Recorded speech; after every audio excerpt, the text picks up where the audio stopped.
Hi everybody, this is Jim Egan, head of school Synapse School with a Friday update. Friday before Labor Day. It's going to be a long weekend. It looks pretty nice here in Menlo Park. I hope everyone enjoys it. I have some important news for you during this update, so I hope everyone's paying attention. Those of you at Synapse know we did a testing program in the past couple weeks to start school. We have learned a whole lot, right? We used Q readers here with cartridges. We tested over 2 weeks, 6 or 7 days, ran plus or minus 2,500 tests. We learned about the failure rate of those cartridges, right, about 5%, 6%. We learned about the false positive rates, which was really low, which we're excited about, but they do exist. We learned about the PCR, rapid PCRs that we used, and that they're not also, they're not 100% either. We have some failure rates on that as well. We've built a dashboard with the folks at Q. We've worked out all the kinks on the tech. We've worked with close to a dozen nurses, multiple doctors and teams, logistics experts, finance, shipping. It's been a lot over the past couple weeks. And we are now embarking on moving those readers home. So hopefully you came and got those this week when we asked you to. The Q readers are going home. The distribution of cartridges are now going home, right? So I'm going to talk to you about expectations and rules around that equipment.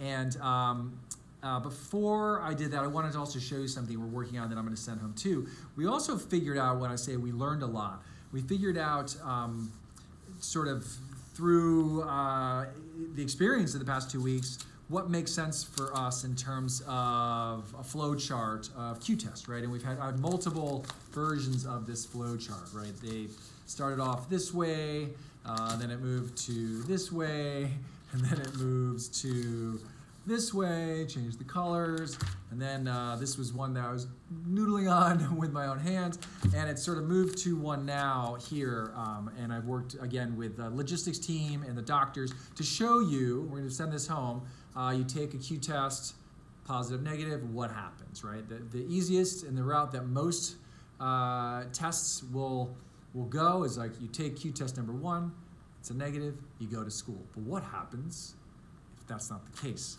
It's not so simple. We figured it out. And so we know it's going to be at home now, and that's going to take some guidance by us for you. So with the Q readers, all right, some of the rules. The number of cartridges that were sent home were thought out. These are costly. And so they are for school, right? Should be used for school, not for play dates, not for picnics. The cartridges are only supplied so students can arrive at school, right? This is for school use, not personal use. I'm going to send a flow chart, like I said, that explains what happens with those cartridges, if there's a positive, if there's a negative, and if there are misfires as well by cartridges. The readers are school property, keep that in mind as well. And the dashboard is what we really want you to work on syncing up. I synced up myself this morning and ran it, worked great, pretty simple. And so once we get that dashboard synced up and the first few days are sort of figured out, we're going to run this 2-week experiment at home to see if Q makes sense for us for now at home. We're going to learn a whole lot. We've spent the past 2 weeks gathering data, really learning about the user experience, and we learned a great deal, and now I think we're into sort of part 2 of this experiment using point of care testing during a surge in this phase of the pandemic in order to keep kids and staff on campus as much as possible. That's number 1 goal here, right? Kids and teachers on campus as much as possible. That's the goal. And also give a sense of well-being to our community, if that's possible, and increase community peace of mind. Right? That's the point. It's not to go to 0 cases. It's certainly not to wipe out a virus or anything like that. It's to make sure kids are in school as much as possible. Make sure teachers are in school as much as possible. That's the point of care testing. Okay. So with that being said, a few other things. Remember, privacy matters too. So we take that really seriously. The information that will be you'll be finding out around the tests, it really should stay with you as a family, and obviously let the school know. We are doing our best to make sure that privacy really, really matters, and that we shouldn't be talking about results with others, and we certainly are not a school that does any gossiping or anything like that. So far, it's been really great. I really appreciate that.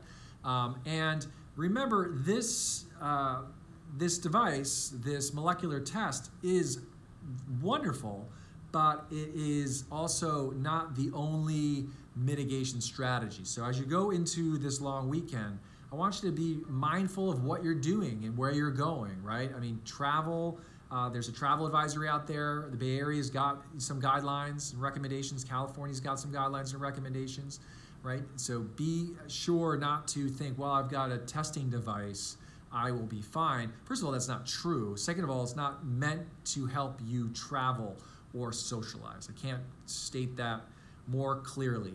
This is a resource-intensive endeavor.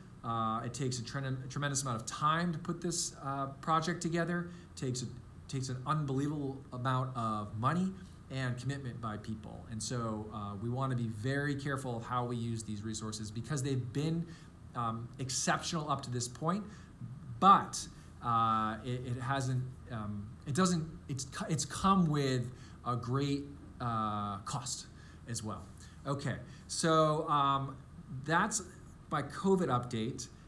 We are not having a town hall this Monday. It's Labor Day. Next week, remember, aftercare starts, right? So next week, aftercare will start. And so school will sort of move into the zone of how we know it, right? We're looking to do more events. We're looking for sports to start, but aftercare starts next week as well. And that should help with traffic. We've had some traffic issues. We're going to change the pickup window in the afternoon as well. Please read that in the newsletter. We're going to broaden that window. Expectations are that you follow those rules, right? We want to be the good neighbor that we always intend to be. You have to play a part in that. Parents, guardians, grandparents, drivers, like that really, really matters to us. We're in the middle of a conditional use permit process, and the big sticky wicket is cars, right? Where do we park them? Our cars, I should say. Where do we park those cars, and how do we get those cars through our neighborhood? So that's where you come in to play as caregivers. Those are the big announcements from me for you. The Q readers are out there. Please treat them well. They are school property, and they are very difficult to get. We have sent instructions home on how to use them. Please read those instructions, and they're meant for school, not for socializing, okay? And then read the newsletter. Pick up and drop off are really important. Certainly pick up most essentially, and have a great Labor Day weekend, everybody. Super great start to the school year. Here we go into September. Thanks a lot. Talk to you later.